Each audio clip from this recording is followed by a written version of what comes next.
तांको जीवन्यास करा जिवो जन्मोत्सव धूमधाम रे पालन करा जिवो। जगन्नाथ विश्वविद्यालय संस्कृत विश्वविद्यालय पूर्वतन रजिस्ट्रार प्रोफेसर प्यारीमोहन पट्टनायक गोमाता सुरक्षा करती कहीं गोमाता समस्त देवता मान बसवास करती। जय जगन्नाथ जी डॉक्टर शशिकांत रथ संपादक श्री जगन्नाथ भक्त समाज पुरी पुरीर ये गोटे महात्म्य ये अलग कथा आपण मैंने सबुठी रक्षाबंधन पर्व बहुत आनंद उल्लास पालन करा जाउछि किंतु श्रीक्षेत्र पुरी रे ता गोटे अलग प्रकार पालन करा जाए। महाप्रभुंकर जन्म बलभद्रंकर जी होउचंती वास्तव मालिक जी तांकर जन्म आज उत्सव पालन करा जिवो।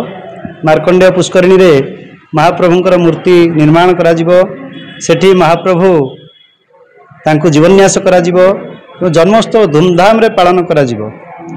तापरे आज को 3 दिन हो गला झुलन यात्रा जहाँकि पुरीर केवल श्री मंदिर रे नुहे प्रत्येक मठ प्रत्येक मंदिर रे मध्य महाप्रभुंकर झुलन यात्रा अति आनंद उल्लास मध्य पालन करा जाउची।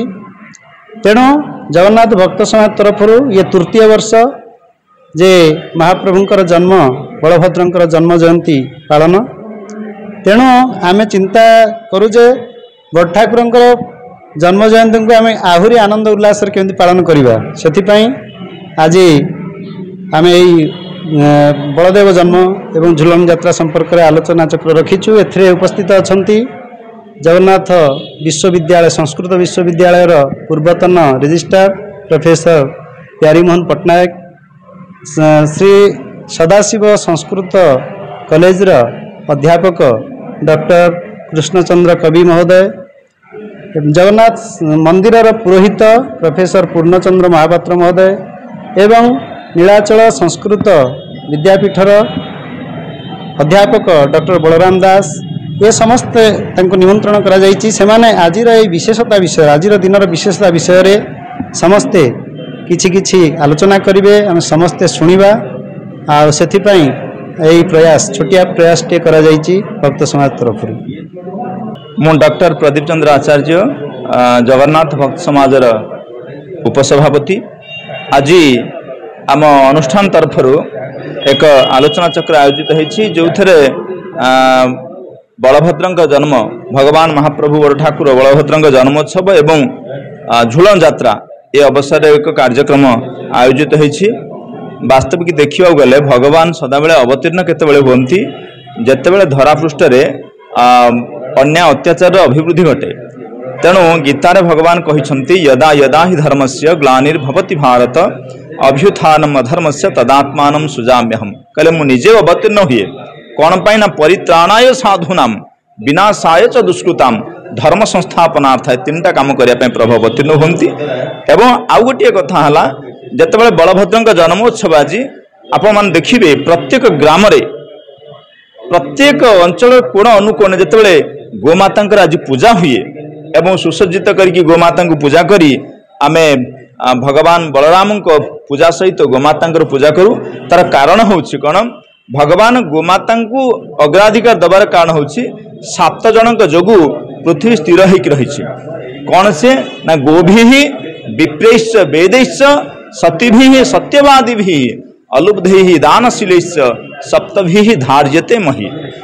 गोमाता जोगु विप्र अर्थात ब्राह्मण मान जोगु वेद शास्त्र जोगु एवं सती स्त्री जोगु सत्यवादी पुरुषों जोगु एवं अलुब्ध अर्थात लोभरहित व्यक्ति जोगु एवं दानशील व्यक्ति जोगु ये 7 जनक जोगु पृथ्वी स्थिर होकर रुहे। तेणु भगवान जो अवतीर्ण होती से 7टीर सुरक्षा करती। आमको यद्यपि अन्य गुड़ाक दृष्टिगोचर होने सामान्य सामान्य किंतु प्रभु मुख्य रूप से गोमाता सुरक्षा करती कहीं गोमाता समस्त देवता मान बसवास करती। तेणु आज कार्यक्रम आमे सही संदेश को दवापाई चिंता कर समाज को जे हे भाई माने गोमाता को पूजा करने सहित बलभद्र जन्मोत्सव सहित गोमाता को पूजा करंतु।